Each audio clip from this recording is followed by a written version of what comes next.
Et s'il suffisait d'une goutte d'eau?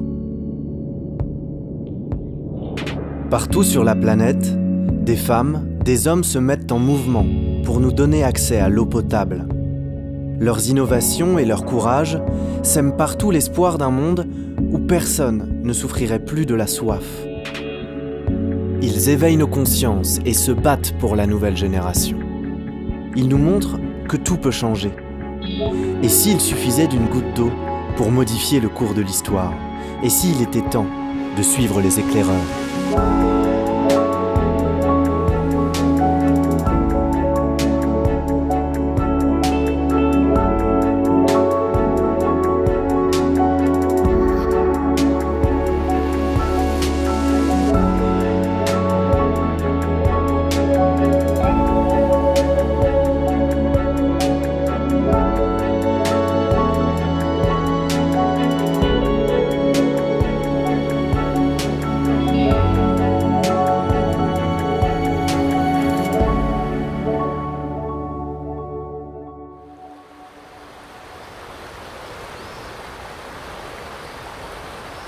Partout dans le monde, la pollution et le manque de traitement condamnent encore des millions de personnes à boire une eau dangereuse pour leur santé. Un homme a décidé de tout faire pour y remédier, dans les communautés les plus délaissées du globe, un village après l'autre. C'est un lien qui se crée, qui fait que ça donne envie d'essayer de toujours faire plus. Je m'appelle Jean-Paul Augereau, j'essaie de permettre aux populations d'avoir accès à l'eau potable.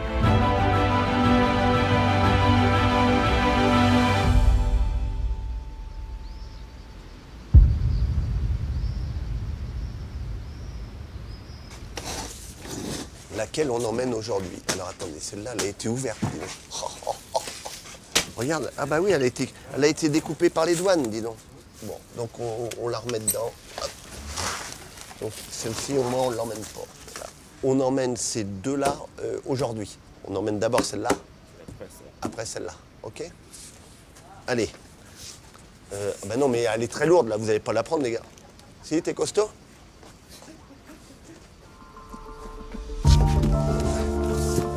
Allez, on y va.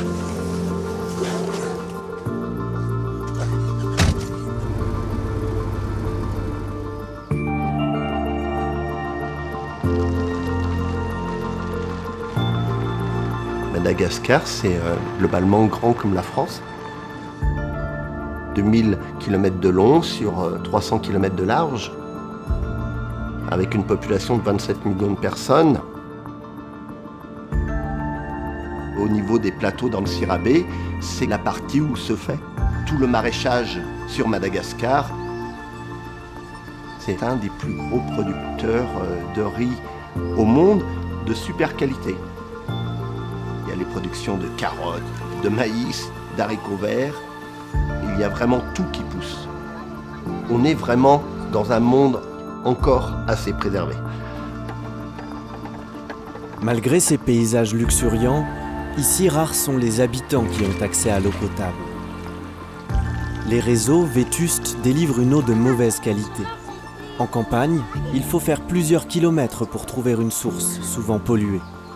Dans le 10e pays le plus pauvre du monde, Jean-Paul cible une population particulièrement touchée par le manque d'eau, les enfants.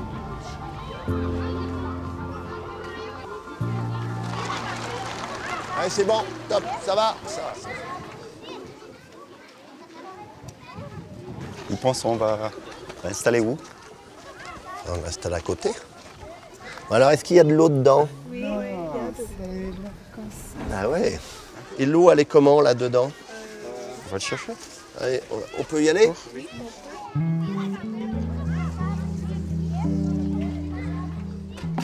On voit, elle est un petit peu jaune, et puis c'est surtout qu'il y a plein de choses dedans. Les enfants boivent de l'eau du puits ou ils boivent quelle eau?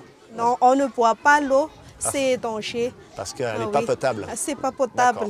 Donc on est obligé encore d'aller aux sources, même si ça prend beaucoup de temps. Et ce sont des enfants qui habitent à côté de l'école ou qui peuvent venir de plus loin? Il y en a ceux qui viennent de plus loin, il y a même 5 km. Ils font à pied. Oui, ils font à pied. Et ils viennent le matin, ils repartent le soir. Oui. D'accord. Donc là, vous allez pouvoir avoir de l'eau potable. Les enfants vont pouvoir avoir aussi de l'eau pour leur famille. Parce que c'est ça qui est important. Parce que s'ils ont de l'eau potable à l'école, mais s'ils n'en ont pas chez eux, ça ne va pas servir à grand-chose. Où est-ce qu'elle pourra être rangée, cette fontaine? Où est-ce que vous allez pouvoir la mettre? Descend. Allez, on descend, on la descend, on la descend. Cette fontaine, baptisée Safe Water Cube, Jean-Paul l'a conçue chez lui, en France.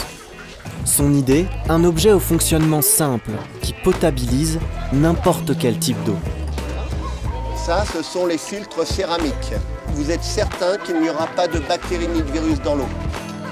Tu pourras plus le bouger. C'est ça la pompe. Ce que je vous propose maintenant, c'est d'apporter de l'eau et qu'on fasse les premiers essais.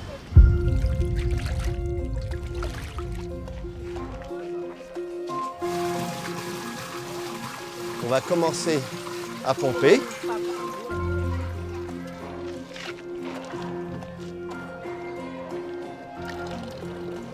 Si vous mettez un verre, vous pouvez boire l'eau là. Tu veux boire?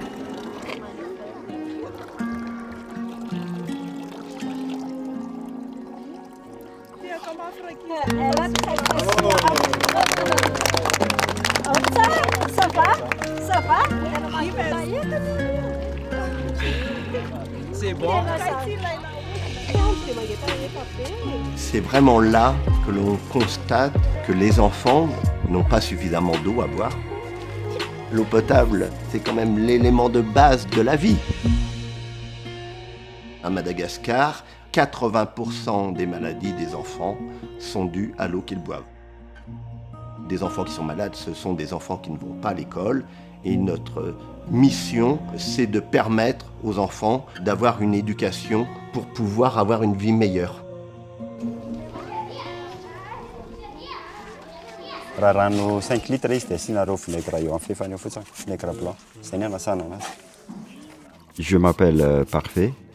J'aide Jean-Paul à installer les fontaines de Madagascar et aussi former les gens locaux au niveau d'entretien et de nettoyage. Avec Jean-Paul, on s'est rencontrés. Il m'a raconté ce qu'il va faire à Madagascar et ça m'a intéressé parce que ça va aider les enfants à l'école. Je suis né et grandi à la campagne. À l'âge de 10 ans, il fallait faire 16 km à pied pour aller à l'école tous les jours. Nous, on n'a jamais amené de l'eau. Avec la chaleur à 30 degrés, c'est pas la vie. Un peu plus tard, j'avais la maladie calcul rénal. Le docteur il a dit qu'il y avait manque d'eau, qu'on n'a pas bu assez d'eau. Et 40 ans plus tard, pourquoi on est encore à ce stade-là? Ça ne change pas, quoi. Globalement, il y a 2 milliards de personnes dans le monde qui n'ont pas accès à l'eau potable. Il y a à peu près 2,5 millions de personnes qui meurent chaque année à cause de la qualité d'eau qu'ils boivent. On est sur un enjeu de santé énorme. Là, on ne parle pas de vivre, on parle de survivre.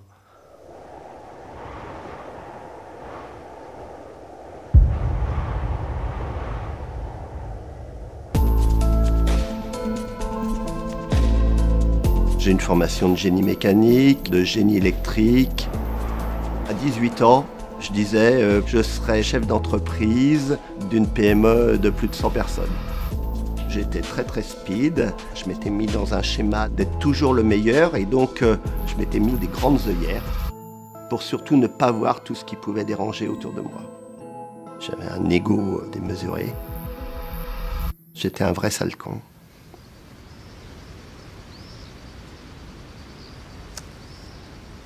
Je passais ma vie dans les avions. Et puis un jour, dans un hôtel en Égypte, eh bien, je me suis simplement lavé les dents avec l'eau du robinet. Et j'ai attrapé une septicémie. Et moi qui me prenais pour le maître du monde, entre guillemets, eh bien, ça a été dévastateur. J'étais à 2 jours de mourir puisque la septicémie avait aussi détruit ma valve aortique. On m'a fait une greffe humaine. Et c'est là que ma vie a commencé à changer. La découverte qu'il y avait d'autres êtres humains autour de moi, eh bien, ça a été vraiment la grande découverte de ma vie. Le déclic, ça a été de dire, bien, je suis tombé malade à cause de l'eau. Et je vis maintenant parce que quelqu'un m'a donné quelque chose. Je vais essayer de redonner quelque chose aux autres. J'avais très peu de connaissances sur l'eau. J'ai travaillé pendant 3 ans de façon à concevoir une station de traitement d'eau robuste et qu'elle puisse potabiliser suffisamment d'eau pour alimenter un village de 800 à 1000 personnes par jour et qu'elle soit très facile à entretenir. C'est bon. Oui, on va vous montrer que la fontaine peut nettoyer n'importe quel type d'eau.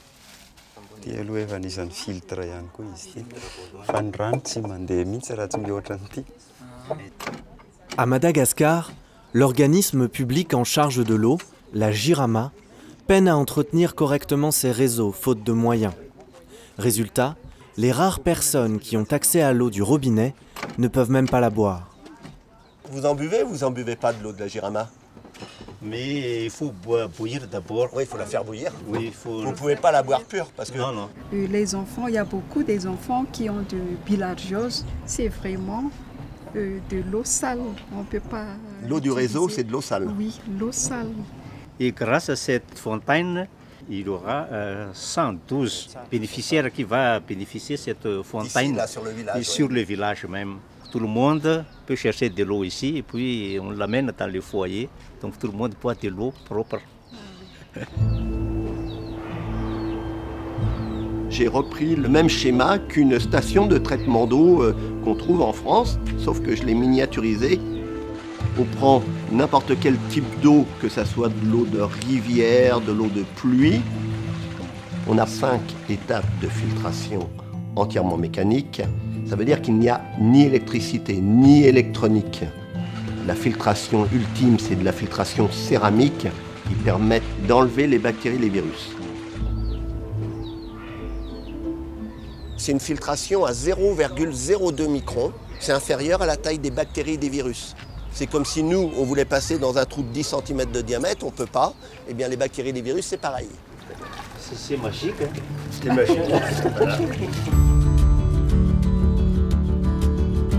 Depuis 2016, on a installé 320 fontaines dans 20 pays du monde. Grâce aux fontaines Safe Water Cube, il y a à peu près 250 000 personnes qui ont accès à l'eau potable. L'école du Sacré-Cœur, grâce à la fontaine installée depuis 2018, l'ensemble de la population a accès à l'eau potable.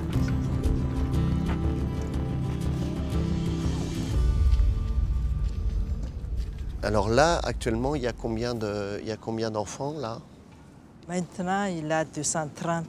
230 enfants. Et alors, depuis qu'on a installé donc, la fontaine, il y a eu une augmentation du nombre d'enfants à l'école. Comment ça se passe?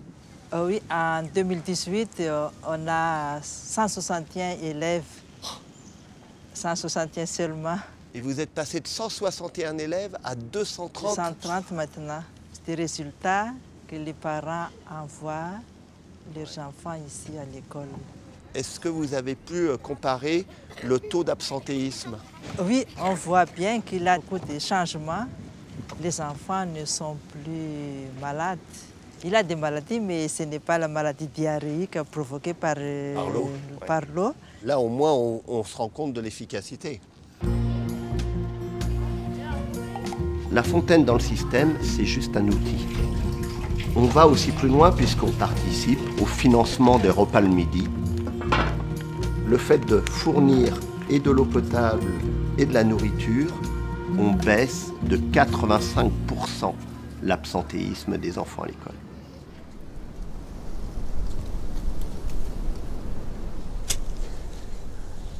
Armany anarako, empolo taona, mpamboly sipiompy ny asako. Manambady aman-janaka, misy ny zanako any aty ampanambadiana, sahirana ara-pivelomana, dia manano sarotra ny fanampiany azy eo amin'ny resaka fampianaran-janaka. dia mba noraisiko tanana ny fiatoana ny zanany mianadahy. Tena ilaina dia tena ilaina tokoa ny sakafo any am-pianarana satria mba manonotra le tsy fahampian'ny sakafo izay iainan'ny ankizy aty anivon'ny tokantrano. Taloha ihany koa na mandeha any am-pianarana zany ankizy dia hita mihitsy hoe tsy maharaka ny fianarana izay ataony izy. Ary izay indrindra aza no antony nabeazana ny ankizy, hitaritana ny sain'ny ankizy mba tsy hisotro rano ankoatra ny any amin'ny sekoly.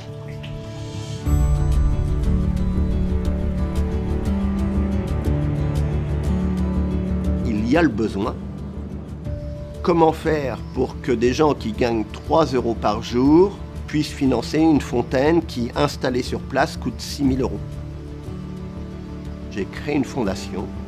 On va chercher les financements, aussi bien auprès de particuliers que d'entreprises via le mécénat. Moi, je suis intimement convaincu par ce que je fais. Tous les matins, moi, quand je me lève, je sais que des enfants et des adultes ne sont pas malades ou ne meurent pas grâce aux fontaines.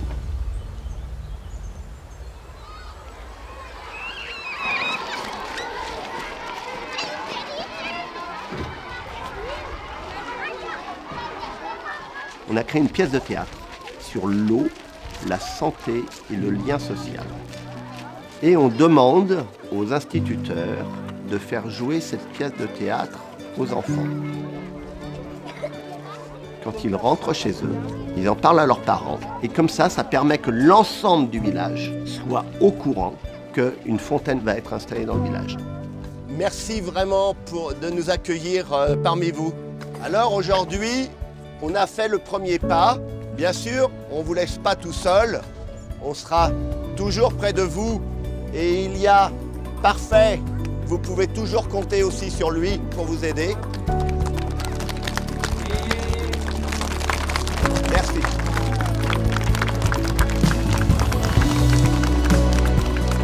Avoir de l'eau potable directement à l'école, c'est la fierté, quoi. Ça touche mon cœur.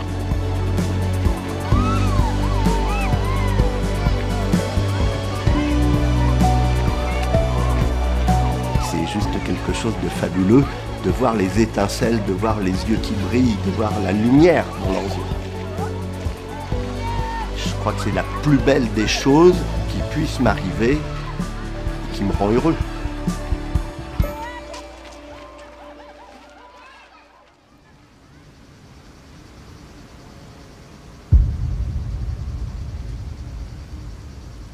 Là où l'eau potable abonde, dans les pays les plus riches du globe, son usage relève souvent du gaspillage. Dans le sud de la France, un biologiste visionnaire s'est fixé une ambition folle. Parvenir à réutiliser l'eau que nous consommons sur place, quelles que soient les circonstances.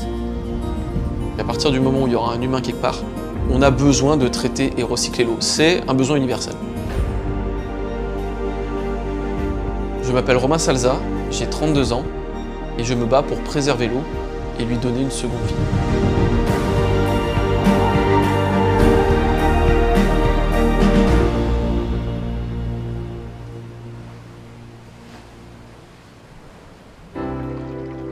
On est dans une région qui est particulière. La Camargue, le Gard, l'Hérault, c'est l'endroit qui me touche le plus, quoi. C'est là où j'ai le plus d'histoire et le plus d'attache. À l'interface entre la mer et la terre, on a une biodiversité qui est unique. C'est une zone qui est très riche au niveau des ressources en eau. C'est l'endroit pour lequel j'ai envie le plus de me battre, de défendre et de le faire évoluer pour le protéger. J'ai 2 enfants, c'est pour eux que je me bats, quoi, aussi. Faire quelque chose d'utile et leur laisser un monde un peu meilleur. Et de la chasse d'eau, on met quoi dans la chasse d'eau? Oui. De l'eau comment? Potable, qu'on pourrait boire. Quand on tire les chasses d'eau, c'est relié sur une même conduite et ça part jusqu'où? Dans les égouts. Et une chasse d'eau, tu sais combien ça consomme? Ça consomme 6 à 9 litres. Ouais, c'est un peu dommage de gaspiller de l'eau comme ça. Hein. Et là, c'est un métier. Quand il y a des problèmes dans les stations d'épuration, ils s'habillent en combinaison et ils plongent dans les bassins avec les eaux usées pour aller réparer les affaires. J'espère qu'il y a des lunettes. Oui, oui, il est en combinaison étanche entièrement.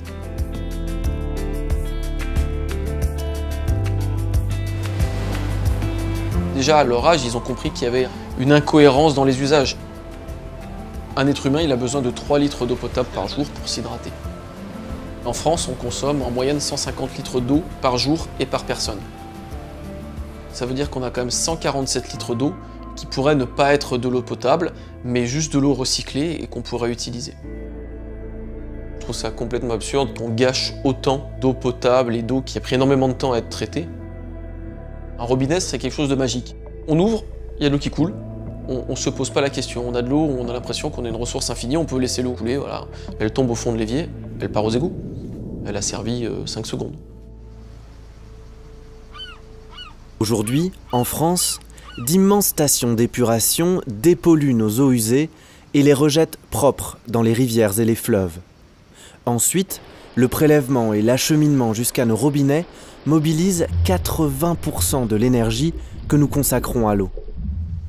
Pour Romain, il faut briser ce cycle, imaginer une solution pour que l'eau puisse être réutilisée directement sur place. J'ai eu le déclic de me dire, cette eau, plutôt que de la consommer une fois, pourquoi est-ce qu'on ne la réutilise pas sur place et qu'on ne lui donne pas une seconde vie, une troisième vie ou autre, et qu'on n'est pas le plus autonome possible? J'ai décidé de créer une entreprise qui était dédiée à ces causes. L'avantage d'ultrafiltration, c'est que ton eau elle est tout le temps claire.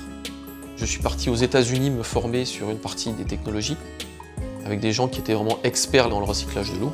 Et pour finir la chaîne de traitement, il faut attendre que les tuyaux arrivent. Derrière, j'ai pu concevoir en France des chaînes qui permettent le plus simplement possible d'arriver à traiter les eaux usées sur place, sans avoir besoin d'amener l'eau ailleurs.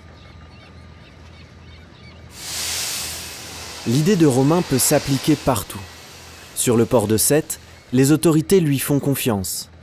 Ici, un nouveau pôle nautique va être construit. Avec Frédéric, le responsable du projet, ils vont concrétiser un rêve. Arrêter de gâcher l'eau qui sert à nettoyer les bateaux et la recycler pour la réutiliser perpétuellement, en circuit fermé. Un véritable cercle vertueux. C'est quand même un peu dommage d'utiliser actuellement de l'eau potable pour juste laver, rincer des coques de bateau et que cette eau soit après rejetée. C'est pas une démarche innée. Clairement, sur la partie réutilisation de la ressource en eau, on sent bien que c'est pas quelque chose de naturel pour nous, quoi. Surtout que dans un port, on est au bout de la chaîne. C'est-à-dire que l'eau douce, l'eau potable, elle va être déversée en mer. Donc c'est le dernier lieu où on peut, on va dire, retenir l'eau pour la recycler justement sur place. Ça éviterait de consommer par an plusieurs millions de litres d'eau potable. Ça permettra d'avoir un site qui, de par sa géographie, sera quasiment autonome, on va dire, en consommation d'eau. Il faut qu'on se pose ce genre de questions, dès maintenant. Quand on voit tous ces enjeux, on peut effectivement se demander pourquoi ce système technologique que tu préconises n'a pas été mis en avant depuis longtemps et partout, évidemment, ça c'est clair. De l'autre côté du port, dans la zone commerciale où les camions acheminent chaque jour des conteneurs, Romain termine la mise en service de son installation la plus ambitieuse à ce jour. Une sorte de petit village presque autonome en eau. On a créé un lieu de vie pour tous les chauffeurs poids lourds, dans lequel ils pouvaient à la fois se restaurer, avoir des douches et des WC. On a décidé de prendre toutes ces eaux usées et de vraiment les recycler sur place. Dans un premier conteneur, on va retirer les grosses matières et tout ce qui n'a rien à faire dans un traitement. On a même des téléphones portables des fois dedans, donc tout ça on le retire. Cette eau elle va passer dans 2 zones de traitement qui sont côte à côte. On va faire la dégradation biologique avec nos bactéries naturelles et la filtration de l'eau. On va avoir des membranes derrière qui vont filtrer, ça va agir comme une barrière physique. On a des pores qui sont tout petits, qui font 0,03 micromètres, donc c'est beaucoup plus fin qu'un cheveu. L'eau va passer à travers, on va l'aspirer à travers, et on va avoir une source qui est juste de l'eau débarrassée des virus, des bactéries, tous les polluants et contaminants. Donc cette eau, après on peut s'en servir dans les douches, les WC, pour tous les usages qu'on veut. On économise 3 millions de litres d'eau par an. Ça veut dire qu'on va économiser la consommation d'eau potable d'un petit village sur un seul site. Actuellement, on ne vit pas encore de cette entreprise, mais on a énormément de prospection. On sait qu'on est dans la bonne voie. Alors on a 2 sites à faire en Antarctique pour une base vie où il va y avoir à peu près 200 personnes. Et là, il faudrait ramener en un seul conteneur tout le traitement. Donc il faudrait que tu puisses me faire un conteneur complet dans lequel on mettrait la solution de traitement bien isolée de manière à, vu qu'il doit faire un truc comme moins 30, moins 40 dehors, que le processus de traitement il gèle pas. Une fois qu'il va être installé, il ne bougera plus. Hein. Une fois qu'il va être installé, oui, il va falloir des renforts à l'intérieur là, là, de manière à ce que ça supporte le poids de l'eau à l'intérieur. Des liquides. Je m'appelle Michael, je suis entrepreneur. Je transforme des containers maritimes en solutions logement, de tertiaire, d'événementiel et maintenant en solutions de traitement des eaux. On crée un objet un peu particulier, un ovni quoi. Il y avait une volonté d'être dans cette logique de recycler. Ce sont souvent des containers citernes quand ils sont utilisés à des fins alimentaires, donc ils sont extrêmement bien entretenus, mais ils ont dépassé leur date de péremption, donc ça devient un rebut. On est à une époque où on est dans le tout jetable. Nous, on raisonne à l'inverse de ça. On mise sur 20, 30, 40 ou 50 ans de durée de vie. Dans cette région, beaucoup d'acteurs sont conscients d'une douloureuse réalité. L'eau ne sera pas toujours disponible en abondance. C'est aujourd'hui qu'il faut imaginer des solutions. L'inventivité et l'enthousiasme de Romain sont une source d'espoir. Ce que les gens ne s'imaginent pas, c'est que la quantité d'eau qu'on a besoin pour faire 1 litre de vin. Ouais, ça c'est un truc... Et nous, on est viticulteurs, on fait un produit de plaisir, quoi. On ne nourrit pas les gens, quoi. Et donc du coup, il faut falloir qu'on justifie encore plus que les autres pourquoi on consomme cette eau. Quand on a commencé à se pencher sur le problème, je pense qu'on a dû réduire à peu près de 30 à 40% la consommation d'eau dans la cave. Uniquement en se disant on va réduire l'eau et qu'est-ce qu'on va mettre en place. On va faire attention et on va mettre en place les choses. Mais quels sont du coup sur le domaine, quels sont un peu les besoins et les contraintes au niveau de la gestion de l'eau? Alors déjà dès la vigne on utilise de l'eau pour le goutte à goutte, hein, pour l'irrigation. Donc là c'est des quantités assez importantes. Pour les traitements, puisque donc les tracteurs avec les sulfateuses prennent de l'eau, l'embouteillage, tous les jours il faut nettoyer la chaîne d'embouteillage, nettoyer les cuves. Parce que c'est des eaux en fait, on aura surtout des particules, des sédiments. On n'aura pas tant de polluants organiques dedans. Ouais. Donc ce sera possible en fait en filtrant d'arriver à éliminer un maximum de sédiments, les pathogènes aussi qui pourraient être présents dans l'eau. On peut parfaitement réutiliser l'eau avec des pompes après en boucle fermée et avoir effectivement un stock d'eau limité. Pour traiter une quantité d'eau d'une journée de vendange, il faut plusieurs jours? Dans les cuves, on dimensionne les cuves pour à peu près 6-7 jours de stockage. Et on peut traiter en gros de 1900 litres jour. Petite exploitation, 1900 litres jour, jusqu'à plusieurs milliers de mètres cubes par jour s'il faut. Bon, là, c'est des très grosses exploitations. Ce système, on l'a imaginé pour qu'on puisse l'adapter de partout. On peut le mettre en plus petit, pour un particulier, directement chez lui. Et on peut aussi agrandir cette solution pour la mettre dans des petits villages ou même dans des grosses stations d'épuration pour plus de 70 000 personnes. Et plus on peut proposer d'autonomie, plus les projets sont viables en fait. Il y a une phrase qui est assez drôle, c'est que toute l'eau qu'on boit, mathématiquement, Jules César l'a déjà bu, tous les dinosaures aussi. Les ressources en eau sur la planète, elles sont finies. On a toujours la même quantité d'eau, sauf qu'il y a beaucoup plus de monde pour se partager cette eau. Je pense qu'aujourd'hui, en fait, la réflexion, elle se pose là-dessus. C'est quel est l'après d'eux? Que ce soit ce que tu as consommé en eau, que ce soit ce que nous dans la maison. On sent qu'il y a un tournant aussi chez les gens comme ça. Il y a une prise de conscience sur quel est l'après. T'imagines, tu te douches pendant 10 minutes, potentiellement cette eau qui tu vas rejeter au réseau, tu pourrais la réutiliser pour faire 20 chasses d'eau. Donc, tu vois, quand tu prends juste cette phrase, tu te dis, il faut vite que je la récupère cette eau. On met tellement de barrières psychologiques que du coup on met des barrières réglementaires et un seuil de qualité qui fait qu'en fait l'eau réutilisée des fois est meilleure que celle que tu as au robinet. Il y a même des villes aux États-Unis où ils sont en train de réfléchir à faire de réutilisation globale. Que toute la ville ait ses eaux usées traitées, recyclées, osmosées, reminéralisées et distribuées pour la population. Ce qui pour le moment c'est inconcevable en France. Romain, c'est le petit bonhomme qui saute partout, quoi. On a besoin de ces additions de personnages qui font pas ça pour être vus, qui font pas ça pour plaire, qui font ça parce que ça leur semble juste. Dans quelques années, je serai fier d'avoir économisé des millions ou milliards de litres d'eau. Il ne faut jamais perdre espoir parce que le but, c'est pas juste de dire c'est catastrophique et de faire que des conférences en disant aux gens attention, on va manquer d'eau. On a les ressources technologiques, On a les ressources financières sur la planète, il n'y a plus qu'à transformer les salles.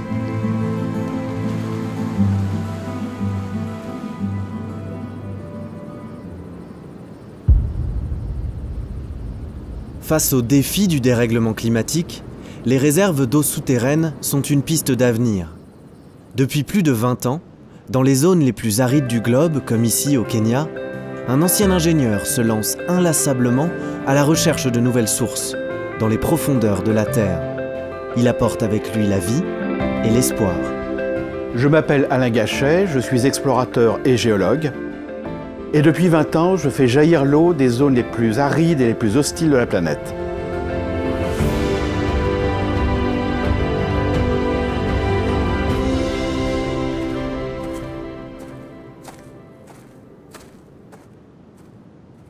Je suis venu faire des recherches au Kenya dans la zone du Rift, qui est la zone nord du Kenya, de Turkana.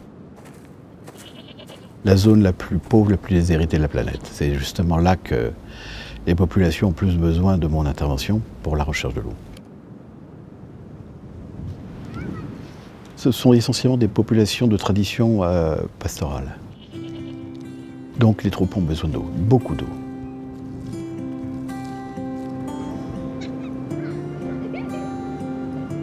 Dans cette zone, il n'y a plus aucune rivière qui coule, à part le Turkwel, qui, elle, est alimentée par les hauts plateaux kenyans et qui arrive en fin de course jusqu'au lac Turkana. Mais il n'y a plus grand-chose.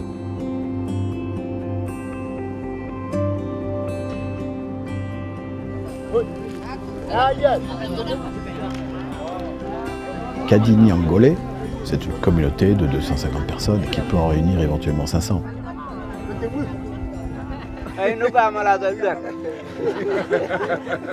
Ce sont des populations qui peuvent éventuellement se sédentariser s'il y a suffisamment de ressources. En fait, ils sont nomades par nécessité.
On peut changer vraiment profondément leur vie là ici, et en mieux vraiment.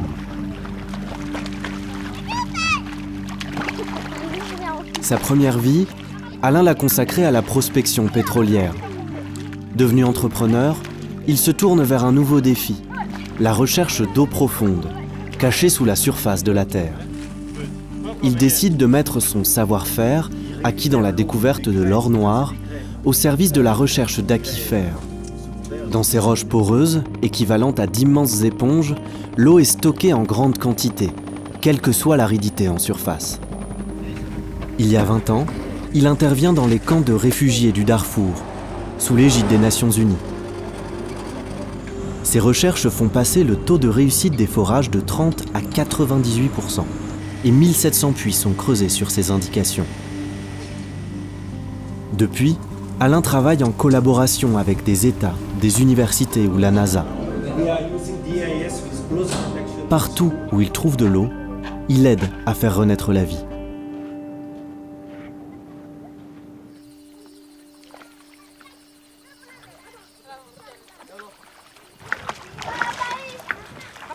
L'eau potable, c'est un enjeu qui est monumental. Monumental. L'eau des rivières, elle est polluée, elle est salinisée, ça leur esquinte les reins. Ils ont des squelettes fragiles à cause de l'excès de fluor. La plupart du temps, l'eau n'est pas buvable. Par contre, cette eau est bonne pour la chèvre. Et la chèvre lui donne du lait. C'est le lait qu'il faut boire, c'est pas l'eau. Ils en sont à ce stade-là. This is my group of my family. What are they doing now? For the roof of the house. Ah, okay. Okay, they prepare the roof of the houses. When they get money, they buy food for. And they don't grow crops, tomatoes, onions, pepper? No even. Why? Because of rain and water. No water. But if we bring water, they will start to grow crops. They will. Every crops grow in this soil of ours. Yes, good quality. If we get water, we can plant everything. Le système qu'on a développé, c'est un processus qui est basé essentiellement sur la physique et les mathématiques. On utilise des ondes comme les ondes de télévision qui traversent les murs. On fait la même chose avec la Terre. J'utilise des satellites qui, de 800 km de haut, envoient un rayonnement sur Terre qui est pénétrant, qui fait vibrer les molécules d'eau là où elles se trouvent. Plus les molécules d'eau réagissent, moins les molécules d'eau sont profondes. Mais la magie de la technologie d'Alain réside dans l'interprétation de ces données. Depuis son bureau d'études dans le sud de la France, et grâce à ses années d'expérience, il analyse les images satellites, écarte les signaux parasites pour faire émerger les secrets de l'eau profonde. Bon, regarde, les départs d'eau douce qui viennent des montagnes d'Ouganda, qui va passer par là, qui va remplir le bassin du Turkana, uniquement là-dedans, 20 milliards de mètres cubes. Il y a 10 ans déjà, ces algorithmes ont découvert, ici au Kenya, un lac souterrain de 200 milliards de mètres cubes d'eau, l'un des plus grands d'Afrique. Alain espère désormais pouvoir creuser un puits ici pour en faire profiter cette communauté. Ces gens, ils ne se rendent pas compte qu'au-dessous, à 30-40 mètres, il y a une énorme aquifère qui les attend. C'est pas de l'eau extravagante, c'est de l'eau qui se renouvelle, c'est de l'eau qui... Et il y en a des milliards de mètres cubes devant nous. Ça va sur 100 km. Et c'est large de 20 km. Et c'est profond de 700-800 mètres. Ça doit être bourré d'eau.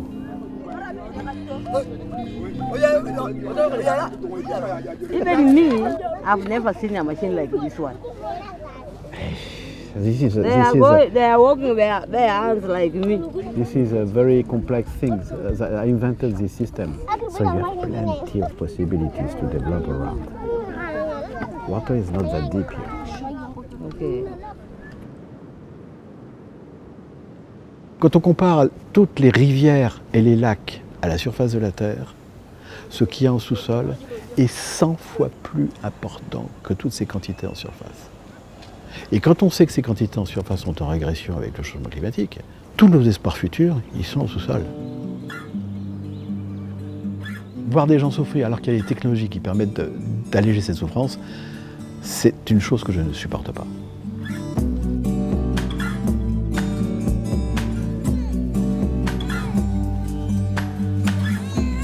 Ce nouveau forage, c'est une offrande, je dirais, à ces populations-là, avec l'agriculture, avec tous les petits métiers qu'il va y avoir autour. Il y aura des conséquences sanitaires, d'abord pour les communautés humaines, et améliorer leur état de santé. Mais il faut dire aussi que ces hommes sans leurs animaux n'existent plus. Cette aridité a un impact extrêmement violent. Et quand on sait que les hommes sont liés aux animaux physiquement, des morts d'animaux, ça veut dire des morts d'hommes.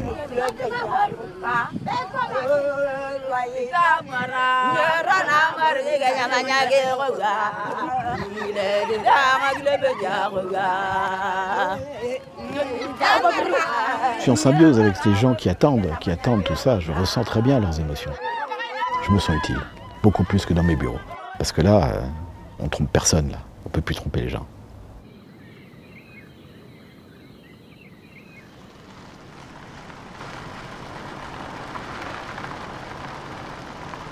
Aujourd'hui, Alain vient observer comment la vie s'est organisée autour des puits qu'il a forés il y a 8 ans. Il retrouve Edwin, son collaborateur de l'époque. Hi. Nice to see you again. Pleasure. 8 years. 8 years we were seeing you. Wow. What happened here? All has changed, my friend. You see the livelihoods of the community, they are not going to walk a long distance, and kids are able to go to school without being sent for water. Wow. Les premiers puits qu'on a fait forer en 2013, la vie, elle renaît pas, elle naît. avec toute cette effervescence, ces espoirs surtout que ça suscite. Un seul petit point d'eau comme celui-ci génère toute une chaîne économique. Il y a des gamins qui se sont recyclés maintenant dans le commerce de l'eau et livrer l'eau à des personnes âgées qui ne peuvent pas se déplacer avec leur mobilette et tout. Donc il y a toute une chaîne de solidarité aussi qui se met en place. 10 shillings. You can make 5 trips in a day. 5 trips, yes. And can he pay the petrol he can pay the petrol, his food, and help his family? And remember, the motorbike is hired. Eh? Ah, it's hired. He pays the owner of the motorbike 300 per day or 400 per day. Per day. Yeah, since Monday to Friday, it's owners of the money. The money is for the owner of the motorbike. Yeah. So today is your money. Yeah, today's my money. Okay. And for how long have you been doing this job here? Depends. For the last 2 years, every day he's fetching water from here. Yeah. Wow. Water is good? Yeah, it's good for safe, eh? Yeah, and clean. You have nice teeth. Nice teeth? Yes, because when water is bad, you have bad teeth. Yeah, this one is good. Wow. Sorry, we disturb you.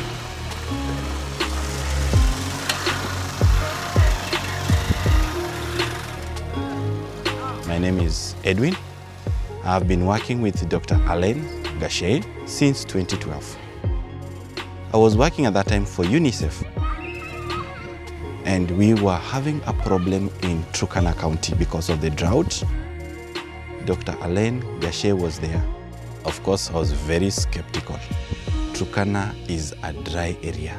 So it's like somebody telling you, we'll strike this rock and we get water. So we went there just to see what he was doing, and for surely, the water came out of that rock. And we were able to drill 4 boreholes successfully, yielding 30,000 liters and above per hour. Water essentially is used everywhere in all the facets of life. There's water, there's also breast milk. So the kids are growing up healthy.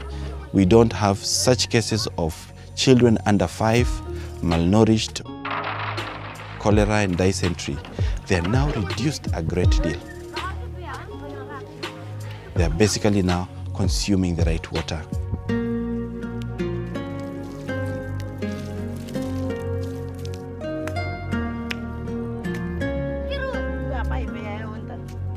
There's a huge demand for vegetables. There's a huge demand for fruits. So if this can be produced locally, it's cheaper compared to getting these foodstuffs 600 kilometers away from Turkana. Ici, l'accès à l'eau a ouvert la voie à une agriculture de subsistance pour la population. La doyenne de cette communauté, qui reconnaît l'homme qui leur a apporté l'eau il y a 8 ans de cela, veut lui témoigner sa reconnaissance.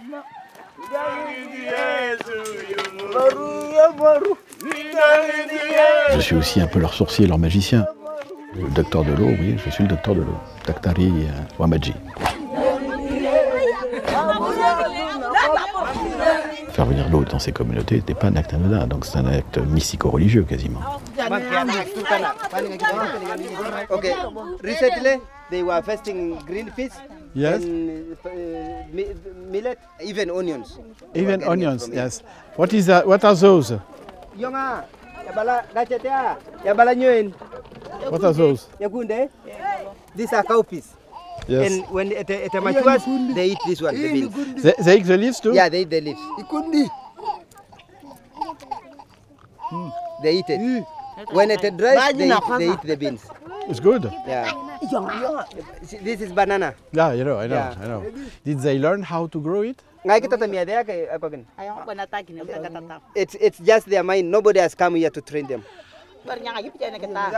Yeah.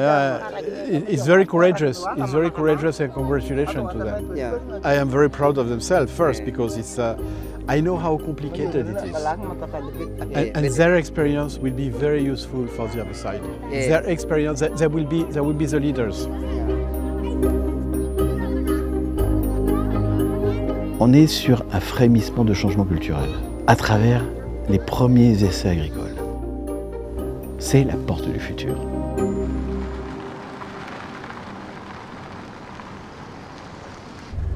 Habituellement, la mission d'Alain s'arrête à la découverte des points de forage.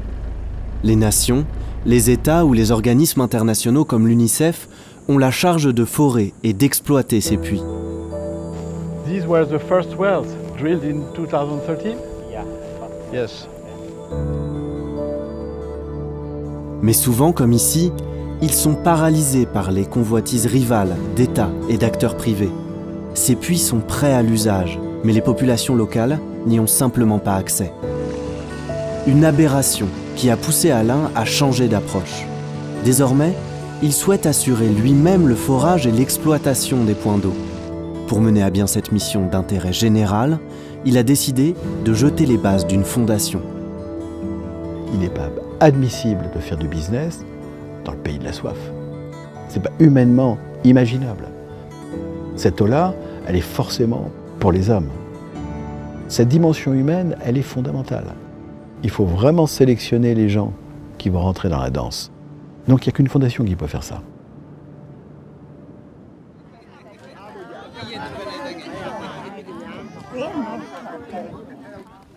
Okay. Whether we drill here or here is the same, but it's better to be a bit high for gravity. Voilà.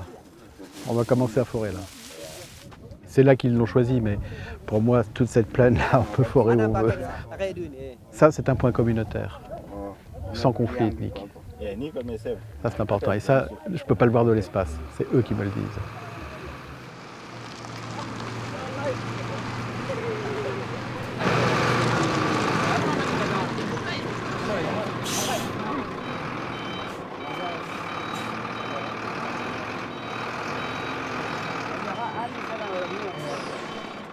We decided here, because it's a bit apart, if we want to build a garden here, so the well will be there, and by gravity we'll put some water on the garden here. You see?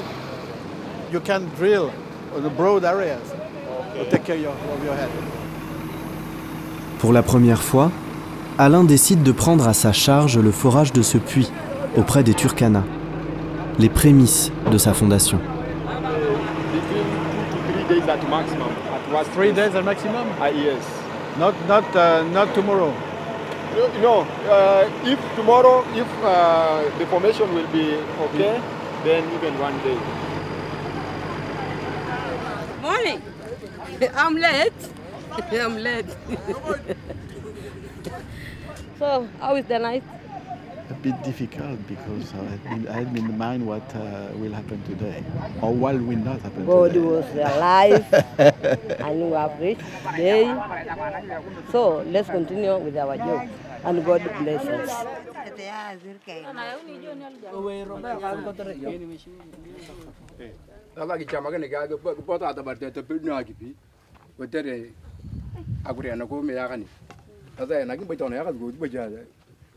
Kilibanga kipunu pelu bajo be da machinga kipina kalimo a jogo na mateng to kuri kari to ba kure ana ko pakana me obuji yongo ekete yara ko luwa zaki aka tamata do wa kelipinguna alokro ekete yara ko ala rai ekete yara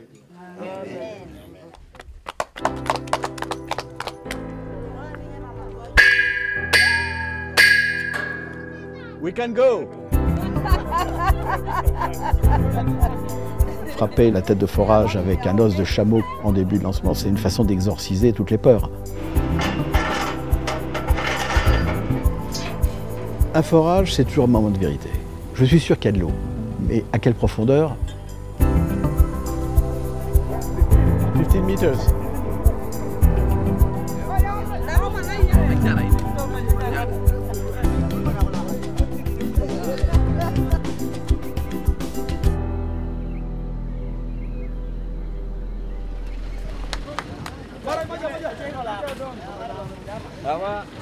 Hello. Good morning, guys. C'est un métier d'exploration, il y a du risque. Parce que le concept est là, mais est-ce que j'ai raison? C'est la nature qui va me dire si j'ai raison ou pas, c'est pas moi qui vais le dire.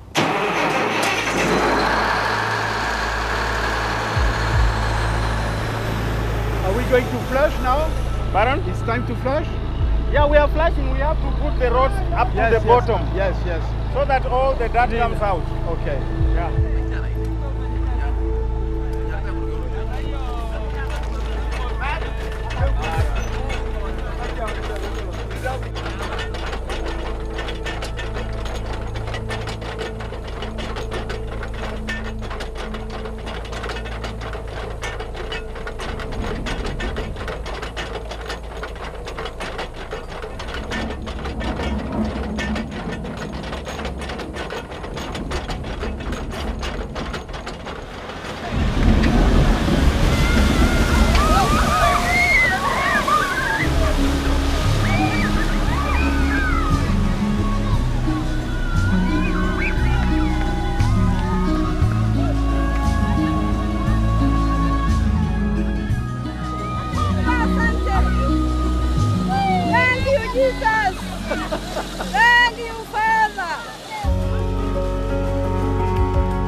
On est tombé sur un premier aquifère entre 18 et 40 mètres, avec des quantités d'eau telles que ça suffit largement à la communauté.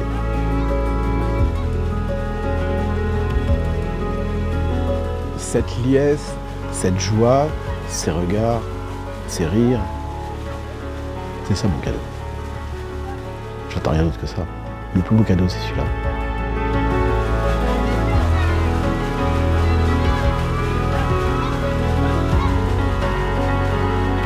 La meilleure gestion de notre ressource commune la plus précieuse, l'eau, dépend de chacun d'entre nous. Aucune idée, aucune initiative ne changera le monde à elle seule. Aucun problème ne sera surmonté par la force d'un individu. Mais les vagues que nos éclaireurs inspireront peuvent tout renverser. Et s'il suffisait d'une goutte d'eau ?